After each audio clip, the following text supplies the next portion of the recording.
Freemasonry is a fraternal organization that traces its roots back to the late 16th century.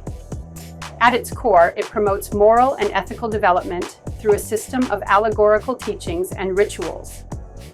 Members, known as Masons, often gather in lodges, where they engage in discussions about personal growth, community service, and the pursuit of knowledge.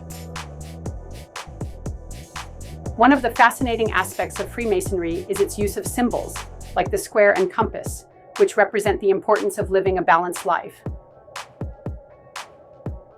While it's often shrouded in mystery, Freemasonry is fundamentally about brotherhood and charity.